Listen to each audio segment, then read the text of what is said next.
Ang kwento ni Tomby.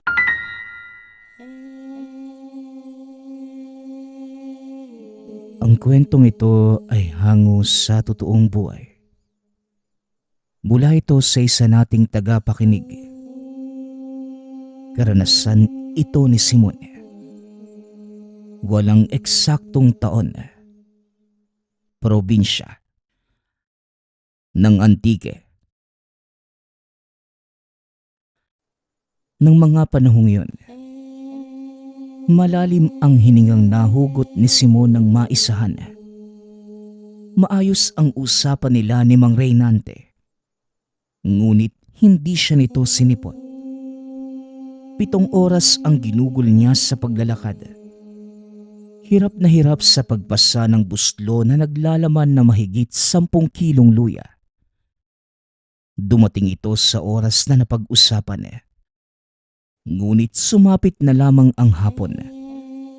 Hindi naman nagpakita si Mang Reynante. Kaya muling binaybay ni Simon ang daan pauwi. Ilang beses huminto para magpahinga. Nahihilo dahil hindi pa nakakapananghalian. Kakahintay sa wala.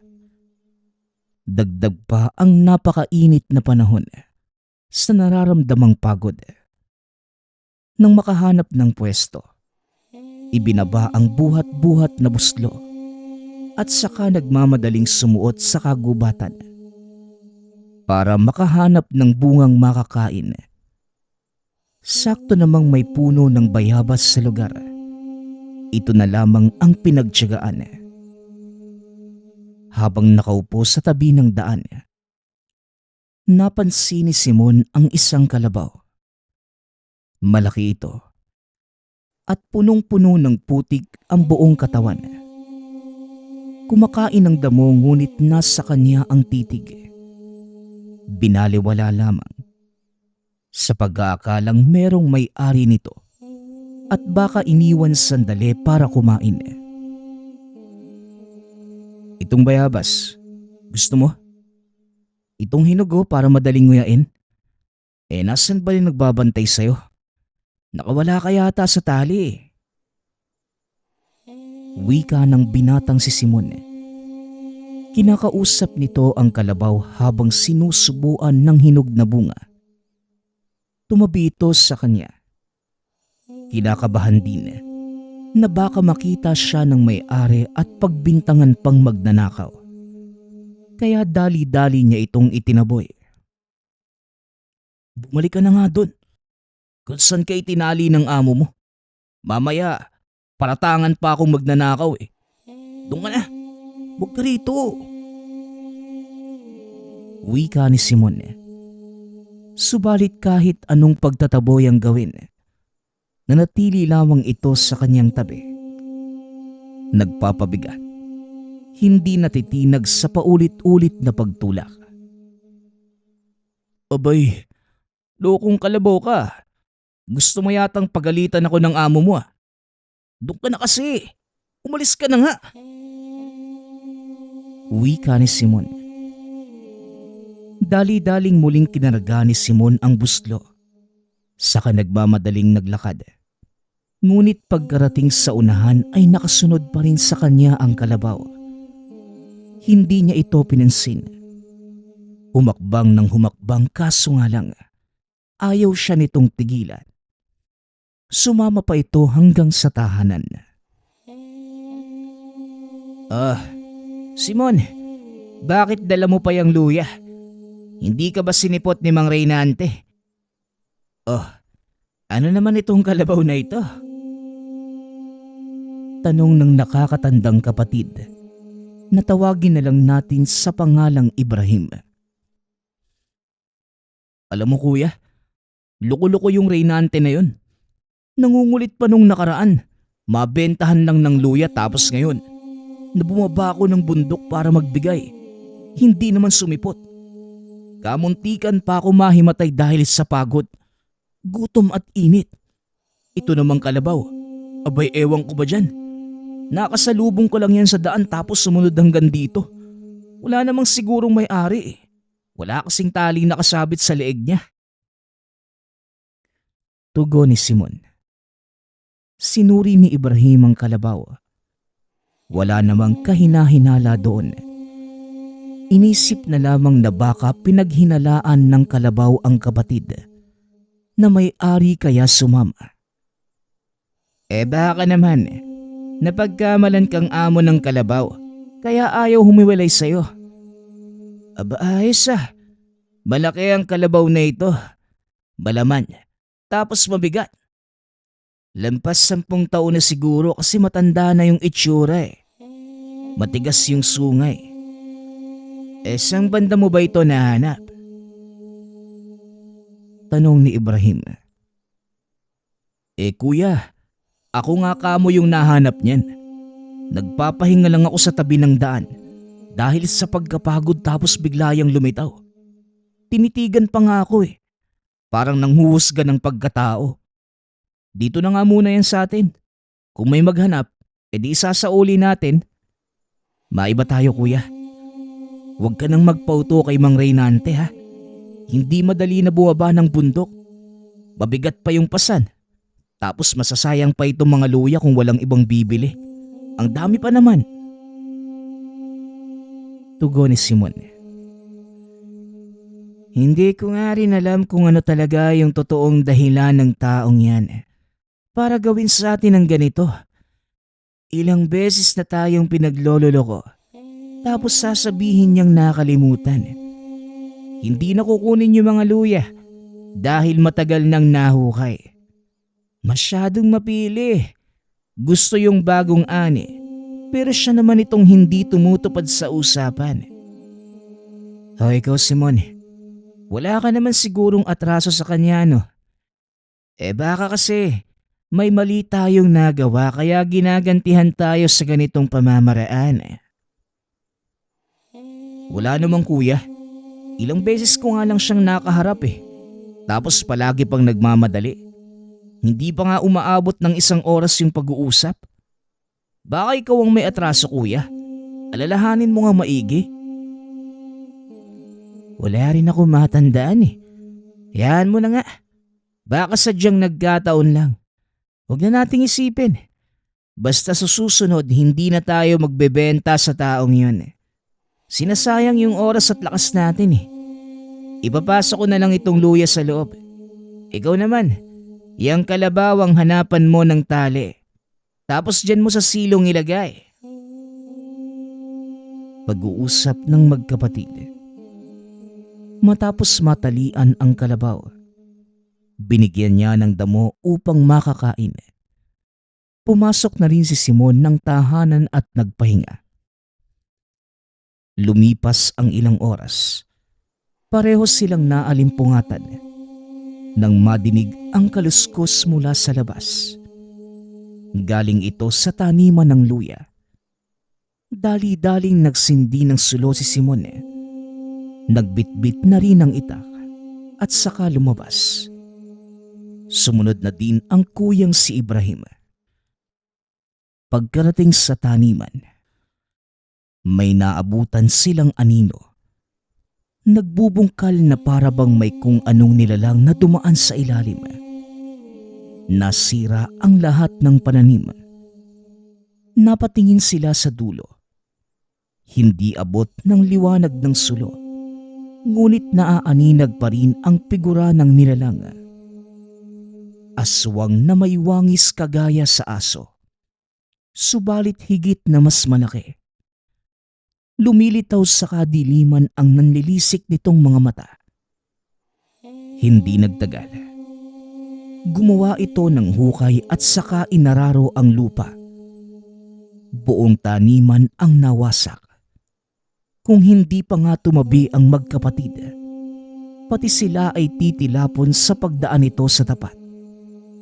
Pagkatapos, nawala na rin ang nilalang. Aswang yung kuya. Isang asbo. Matagal na noong huling ng gulo yung lahing yun ah. Pero ngayon nagbalik sila. At dito pa talaga sa atin.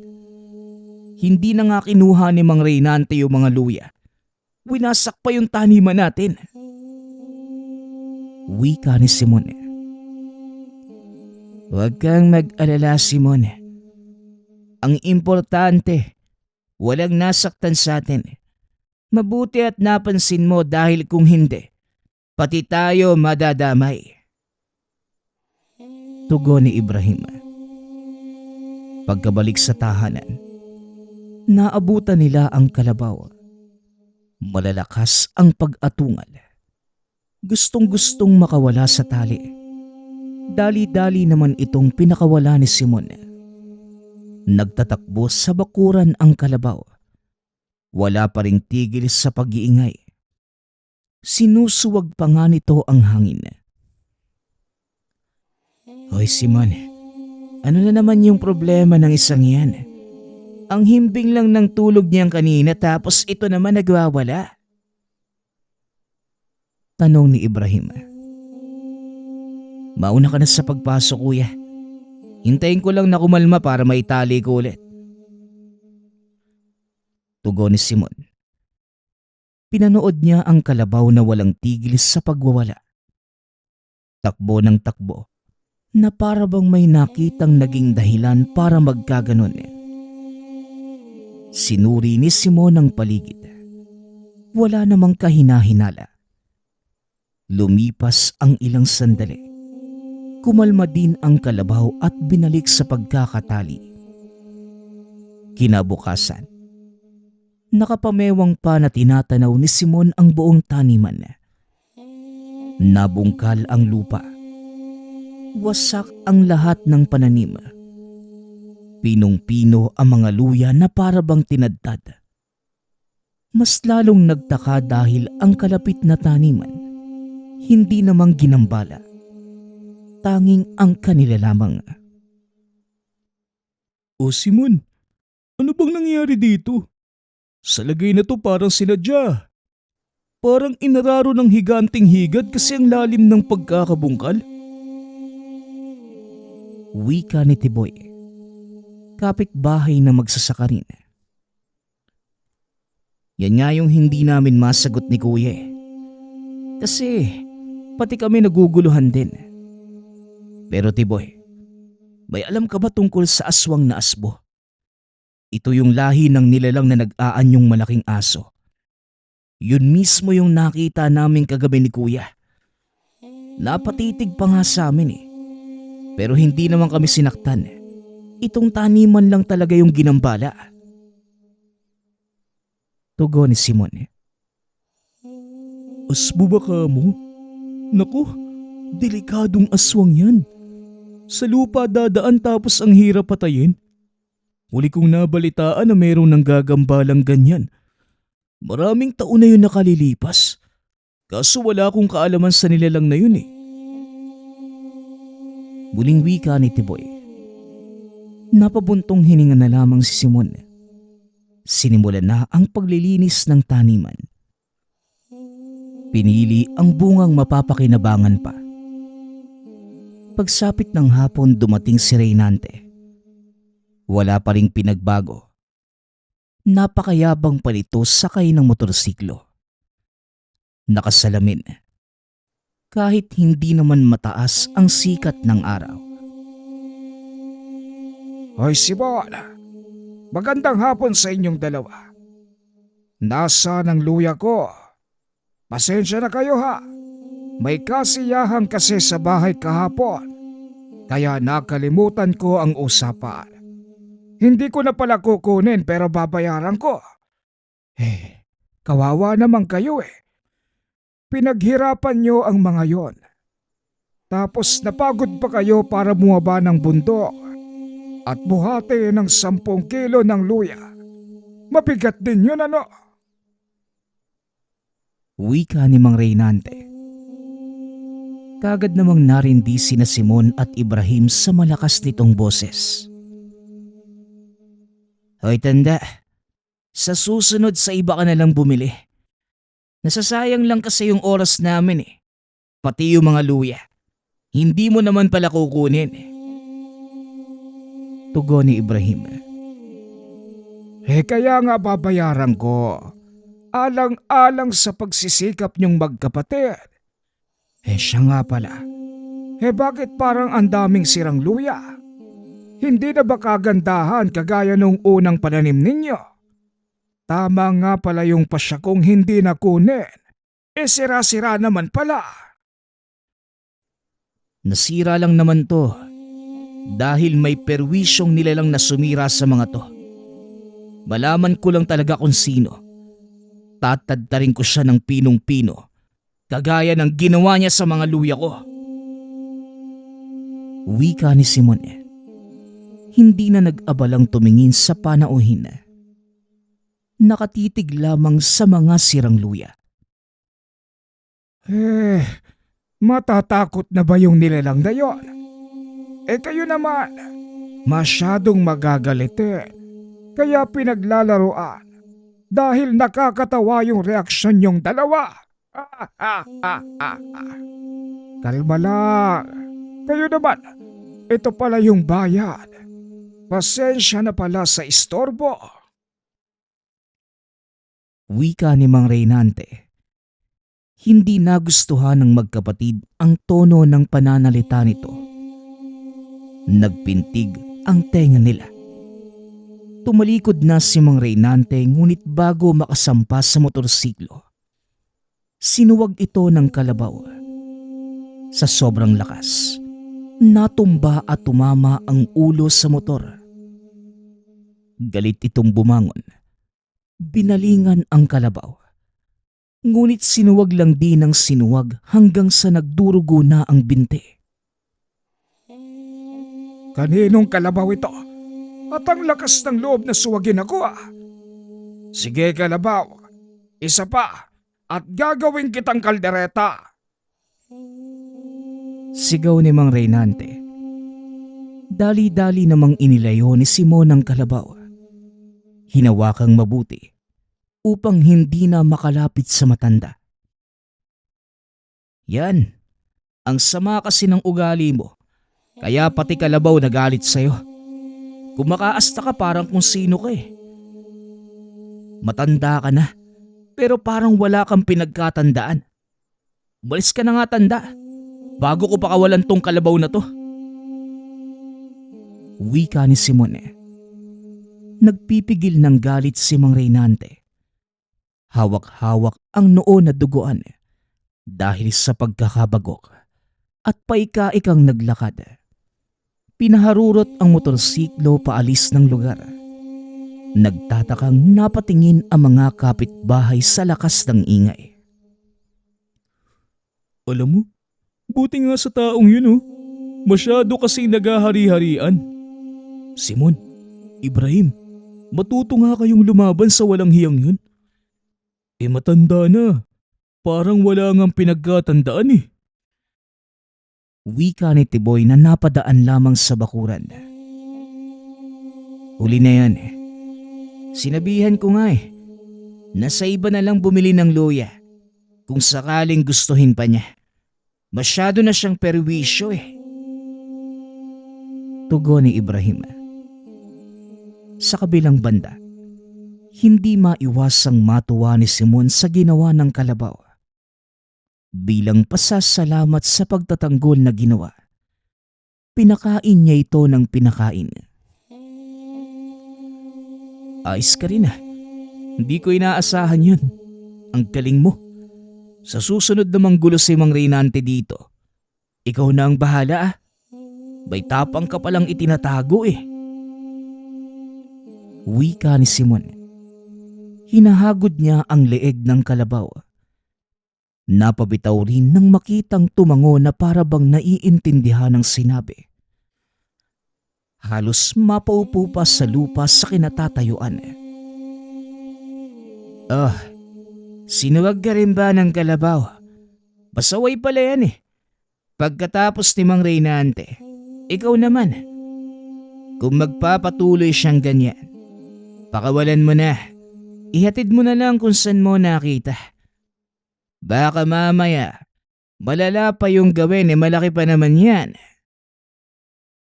Wika ni Ibrahim nang maabutan itong nakasalampak sa lupa. Hindi naman kuya. Nawalan lang ako ng balanse kaya ako napaupo dito. Buti nga itong kalabaw marunong lumaban eh. Kuya, mukhang tama si Tiboy eh. Kung nakikita ni Mang Reynante na hindi tayo lumalaban sa pangapi niya, patuloy siyang manggugulo sa atin. Tignan mo, ilang beses na tayong niloko. Sayang na sayang yung mga pananim. Binayaran nga, pero wala naman sa kalahati. Huwag kang mag-alala, Simon. Hindi na siguro yan babalik.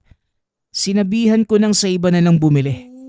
At kung babalik pa rito, aba, hindi na pwede yon. Baka makita na niya kung paano ako magalit. Pag-uusap ng magkapatid. Sa muling pagsapit ng dilim, binantayan ni Simon ang taniman. May buwan sa puntong ito. Naglagay na rin ng mga sulo para dagdag liwanag. Kasama niya ang kalabaw. Hindi mahiwalay. Ayaw ding magpatali. Habang tumitingin sa paligid, abala rin ito sa pagkain ng damo. Magmula nang makita ang aswang sa nagdaang gabi, hindi na sila matahimik ni Ibrahim. Nababahala sa kahihinatnan ng taniman. Ito ang nagbibigay kabuhayan kaya nagpa siyang bantayan para maitaboy kagad kung sakaling may lalapit na aswang, kagaya noong nagdaang gabi. Nagkasundo rin na palitan sila sa pagbabantay. Sa paglipas ng mga minuto, natuon ang tingin ni Simon sa dulo ng taniman kung saan may nakatayong nilalang. Parehong-pareho ng hubog noong nakaraan, kaya natukoy kagad. Dali-daling hinugot ang itak at binitbit ang sulo. Susuguri na sana para itaboy nang mauna ang kalabaw. Kumaripas papunta sa kinalalagyan nito. Ganun na lamang ang pagtataka ng kumaripas ng takbo ang halimaw. Hindi ako mapakali sa bahay kaya sumunod ako rito, Simon. Oh, bakit parang susugod ka na? Meron na bang aswang? Tanong ni Ibrahim. Meron, kuya. Hinahabol nga nung kalabaw eh. Kunin mo yung sulo. Puntahan natin. Napakabida-bida ng kalabaw na yun. Akala mo kung sino eh. Dalian mo na, kuya. Tugon ni Simon. Sinundan nila ang dinaanan. Sa kasunod na bakanting lote, nasaksihan ang pagpapalit anyo ng kalabaw. Mula sa pagiging ordinaryong hayop, naging isang malaking nilalang. Isa itong kalahating tao at kalahating kalabaw. Ang iba pang parte ay kagaya pa rin ng kalabaw. Gayon din ang sungay, ngunit mas malaki at mas mahaba. Malaki rin ang pangangatawan. Teka, Simon, nakikita mo ba yung nakikita ko? Gising naman ako pero bakit parang nasa isang panaginip? Ano itong nasa harapan natin? Tanong ni Ibrahim. Hindi na sumagot si Simon. Kagaya sa kapatid, hindi makapaniwala sa nasaksihan. Mas lalo silang natigilan sa mga sumunod na nangyari. Naglaban ang dalawang nilalang. Kung saan-saan tumilapon gawa ng pagpapalitan ng lakas. Walang kahit anong sandata ang elementong kalabaw. Tanging mga kamay lamang. Wala itong tigil sa pag-atake. Palaging nakakahanap ng pagkakataon para sumugod. Kaya nga lang, mabilis na umiilag ang kalabang aswang. Ang asbos sa kabilang banda, hindi kayang labanan sa mano-mano ang elemento. Kaya't ginamit nito ang pinakalakas. Sa ilalim ng lupa ito gumalaw. Ilang beses natumba ang elemento dahil sa pamamaraang yun. Hinila pa ilalim at tinabunan ng lupa. Pagkatapos, Nagpakawala ng malakas na hiyaw tanda ng pagkapanalo. Ngunit nang makitang yumanig ang buong dako, dali-daling tumakas. Huli na nang makaahon ang elemento. Galit na galit ito dahil hindi naabutan ang aswang. Nang mapatingin sa gawin nila Simon at Ibrahim, dali-daling bumalik sa wangis na kalabaw. Umarte pang kumakain ng damo. Ilang sandali pa ang lumipas bago nakapagsalita ang magkapatid. Simon, hindi kaya demonyo yung kalabaw na yan? Nakita mo naman yung nakikita ko kanina, no? Hindi ba? Anong klaseng nilalang yun? Nagliliyab pa nga yung mga mata niya. Tanong ni Ibrahim. Hindi ko din alam, kuya. Ang inaalala ko, yung kakayahan nitong labanan yung aswang. Nakita mo rin yung pakikipagtagisan niya, hindi ba? Mapapakinabangan natin siya. Tugon ni Simon. Sira ulo ka ba? Halimaw nga, tapos naisip mo ba yan? Itapon mo yung kalabaw na yan. Huwag kang magkakamaling sumuway. Baka ako mismo ang kumatay niyan. Buling wika ni Ibrahim. Natataranta itong umuwi ng tahanan. Habang si Simon sa kabilang banda, nilapitan ang kalabaw. Inayang umuwi. Nang mga sumunod na araw, hindi nagkasundo ang magkapatid dahil inalagaan ni Simon ang kalabaw. Demonyo naman kung ituring ito ni Ibrahim. Magkaiba ng pananaw pagdating sa hayop, kaya nagkalayo ang loob. Nanatili sa pangangalaga ni Simon ang kalabaw hanggang sa mga sumunod na buwan. Walang naghahanap kaya inangkin na lamang ng binata. Ito ang kinakausap niya dahil umiiwas ang kapatid.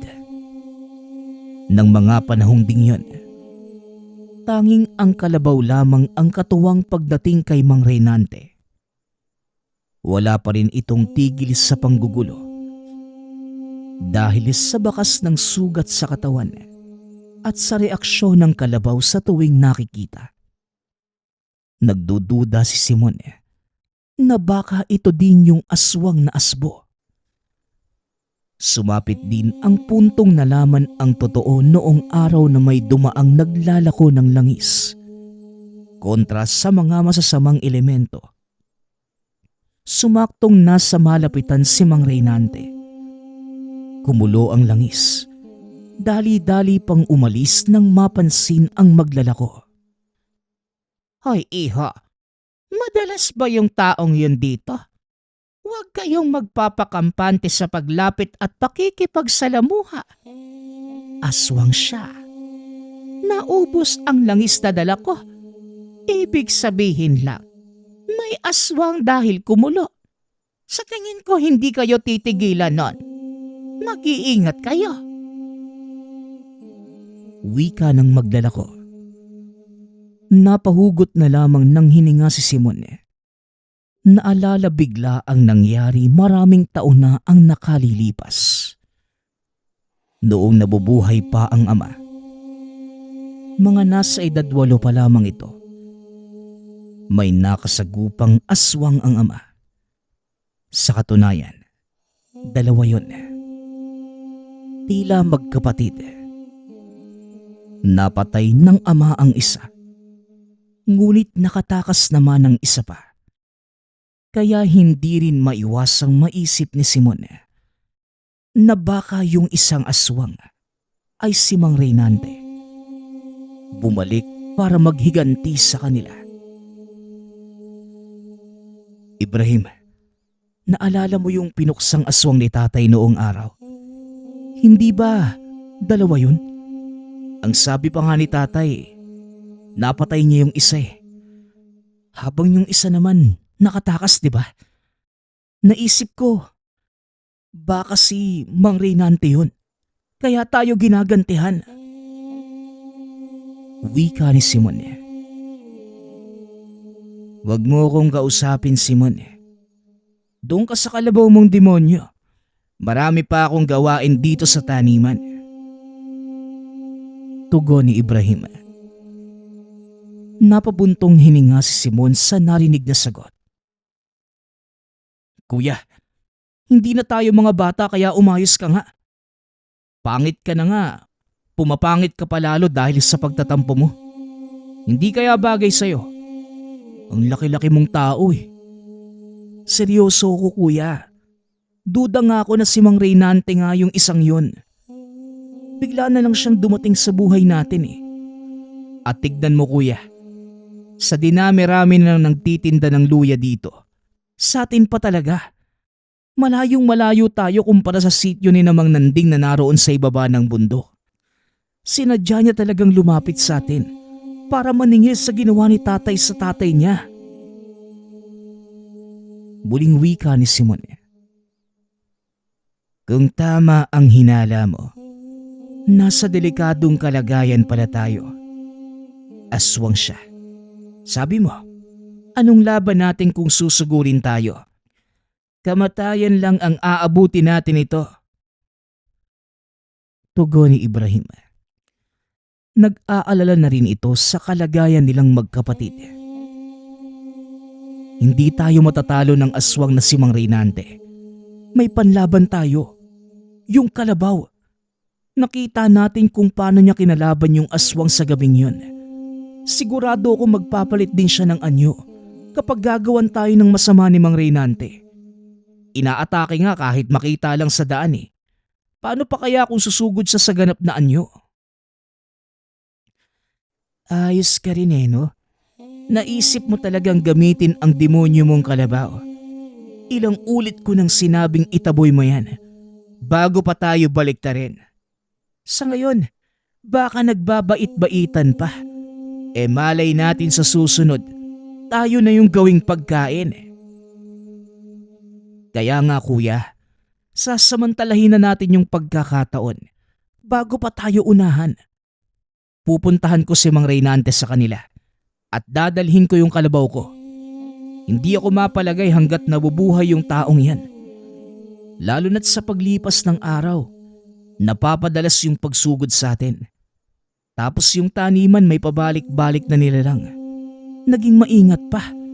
Umaatake sa mga oras na hindi natin namamalayan. Bahala ka sa buhay mo. Basta labas ako sa pinaplano mong pagsabungin yung dalawang halimaw. Siguraduhin mo lang na uuwi kang buhay. Ayaw ko pang maiwang mag-isa. Pag-uusap ng magkapatid. Kinagabihan, kinausap ni Simon ang kalabaw. Hindi man sigurado kung naiintindihan ang mga sinasabi. Pinaalam pa rin niya ang buong plano. Bumaba ito ng bundok para puntahan ang tahanan ni Mang Reynante. Uunahan niya ito bago sila maunahang magkapatid. Desidido na sa binabalak gawin. Hoy Simon, gabi na at naglalakwatsa ka pa rin. Dinala mo pa talaga ang halimaw mong kalabaw. Huwag na kayong pumunta sa bahay. Walang tao doon. Nandito ako eh. Nadinig ko ang usapan niyong magkapatid. Plano niyo pa talaga akong patayin ano? Nakakasiguro ba kayo? Umaasa lang naman sa magagawa ng pesteng kalabaw.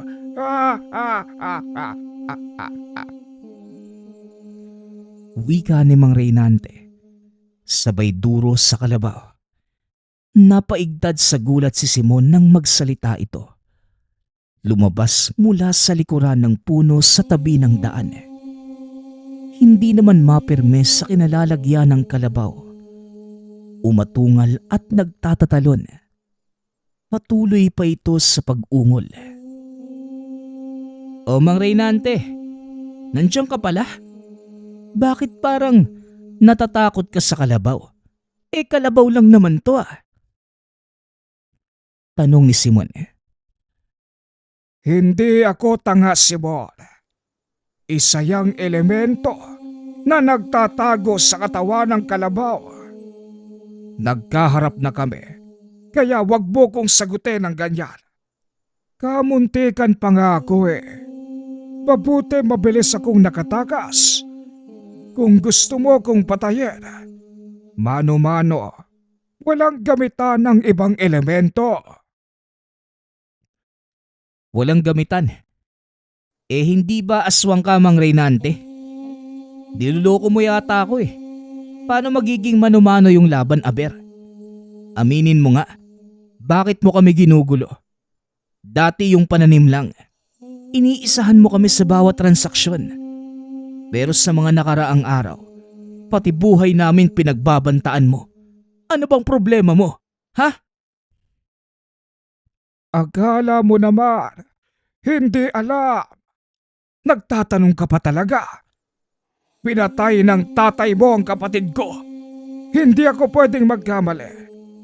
Pagmumukha nyo ng kapatid mo ang nakita ko sa mga sandaling yon. Kasama ng walang hiya niyong tatay. Nabuhay ako ng mag-isa magmula noon. Tapos kayo kumpleto. Aba ayos naman pala. Pero hindi ako papayag doon. Hindi nga ako nagkamali. Ikaw nga yung isa pang aswang. Magaling kang magpanggap kaya lang nahulaan din ang tunay mong katauhan. Aswang ka. Pag-uusap ng dalawa.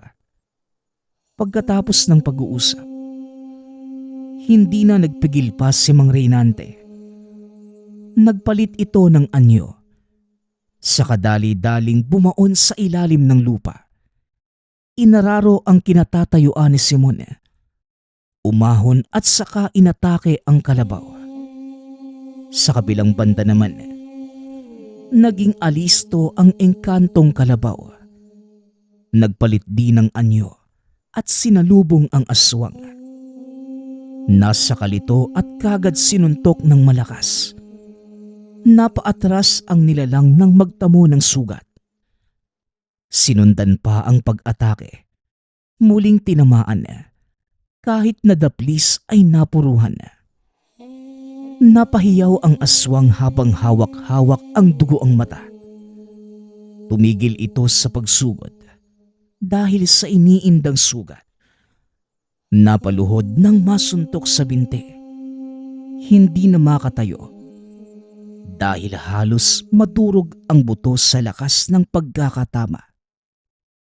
Sumubok pang tumakas sa pamamagitan ng pagdaan sa ilalim ng lupa. Kaya nga lang, hindi na nangyari dahil kagad napigilan ng elemento. Sandali! Huwag mo munang patayin, kaibigan. Kakausapin ko pa. Tumabi ka muna. Wika ni Simon sa elemento. Sumunod naman ito. Mang Reynante, pasensya na kung umabot tayo sa ganito ha. Alam mo naman na, ikaw lang din ang may gawa ng kinahinatnan mo ngayon. Kung pinili mo na lang sana nakalimutan yung nangyari noon, hindi sana tayo aabot sa ganito. Isa pa, kayo din naman ang kapatid mo ang may kasalanan sa gabing yun. Sinalakay niya yung tatay ko, kaya lumaban lang siya. Intindihin mo naman yung katotohanan. Wika ni Simon. Wala akong pakialam kung sino ang naunang sumugod. Pinatay ng tatay mo ang kapatid ko sa harapan ko pa mismo. Kaya simula ng araw na yon, ipinangako ko na balang araw, gagantihan ko ang mga taong gumawa nun. Ang tatay niyo lang sana ang pakay ko. Kaso patay na pala. Kaya nabaling ang atensyon ko sa inyong dalawa. Hindi ko lang alam na may alaga pala kayong halimaw. Tugon ni Mang Reynante. Alam mo, Mang Reynante, kahit nasa bingit ka na ng kamatayan, lumalabas pa rin talaga yung ugali mo, ano? Hindi ka ba natatakot mamatay ngayon? Tanong ni Simon. Wala na sa bokabularyo ko ang salitang takot. Tugon ni Mang Reynante. Sa hindi inaasahan, hinila ng matanda pa ilalim si Simon. Isinabay ni Mang Reynante sa pag-aararo sa lupa. Sa sobrang bilis ng mga pangyayari, namalayan na lamang ni Simon na duguan na ang muka. Hindi naman nagpabaya ang elemento. Hinabol nito ang aswang kahit nasa ilalim dumaan. Sobrang bilis ang galaw. Ngunit nang sandaling ibaon ang kamao sa lupa, natamaan, tumagos sa ulo ng nilalang. Hinawakan nito ang leeg at dali-daling hinugot ang katawan ng aswang. Hindi na ito nagtagal at tuluyang nalagutan ng hininga. Pagkatapos ng pangyayaring yun, napansin na lamang ni Simon na nasa tahanan na ito. May benda ang muka dahil sa mga natamong sugat. Nakita din si Ibrahim na nagdidikdik ng halamang gamot. O Simon, mabuti naman at gising ka na. Para alam mo, 3 araw ka nang walang malay. Ang lubha ng kalagayan mo nung nakita kita sa pintuan. Kung hindi sinuwag ng kalabaw yung pinto, hindi ko pa malalaman. Sinabi ko na nga ba may masamang mangyayari sa'yo sa binabalak mo. Pero ano ba talaga yung nangyari? May nadinig akong usap-usapan na patay na si Mang Reynante. Natagpuan doon sa kakawyan. Bali-bali yung buto. Pati nga yung bungo meron ding lamat. Umamin ka nga sa akin, Simon. May kinalaman ka ba sa pangyayaring yon? Tanong ni Ibrahim. Kuya, wala ako masyadong matandaan dahil nawalan ako ng malay. Pero ang naaalala ko, naglaban si Reynante at yung kalabaw. Kung may pumatay man sa taong yun, ang engkantong kalabaw yung kuya. Pero bago ka magsalita, gusto ko lang sabihin na tama yung nangyari. Kuya Ibrahim, aswang nga si Mang Reynante. At siya nga yung asbo na nagwasak sa taniman natin. Tugon ni Simon. Kinilabutan si Ibrahim sa mga nadinig. Kung ganon, tama ka nga. Siya yung aswang na nakatakas, bukod doon sa napatay ni tatay. Diyos ko, mabuti ngang namatay na ang taong yun. Mula ngayon, wala nang manggugulo sa atin. Hindi na tayo masisiraan ng pananim. Wika ni Ibrahim. Nakahinga ito ng maluwag. Dito na rin nagsimulang tanggapin ang kalabaw. Inalaga ang mabuti bilang pasasalamat sa ginawang pagpigil ng kasamaan nang yumaong si Mang Reynante sa balak na paghihiganti sa kanila. Magmula rin ng araw na yon, nagbago ang pamumuhay dahil sa dalang swerte ng kalabaw. Kung dati, nasasayang ang inaaning luya, ngayon ay nagkakaubusan sa dagsaan ng namamakyaw. Naging katuwang din sa pagsasaka ang kalabaw. Masipag tumulong lalo na sa mga buhatin. Hindi na rin kinakailangan ang palagiang pagbubungkal ng lupa. Dahil isang salita lang, tatrabahuhin ng elemento sa gabi sa mga sandaling walang ibang nakakakita. Nanatili ito sa kanilang tahanan sa loob ng ilang taon. Ngunit dumating din ang araw na kinakailangang umalis upang bumalik sa mundong pinanggalingan. Gayunpaman, nagpatuloy ang biyayang kasaganahan at wala ng aswang na nagtatangkang lumapit dahil kahit wala sa paligid ang elemento, kasama pa rin ng magkapatid ang presensya nito. Nakikita ng mga aswang ang wangis sa hangin. dahilan para hindi na ituloy ang kasamaang binabalak.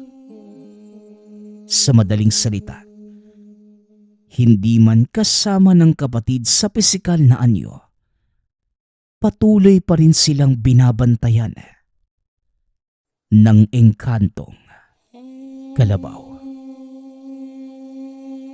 Nagpapasalamat nga pala ako sa lahat ng sumusuporta sa ating channel.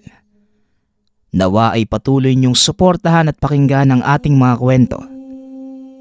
Hanggang sa muling pakikinig. Paalam.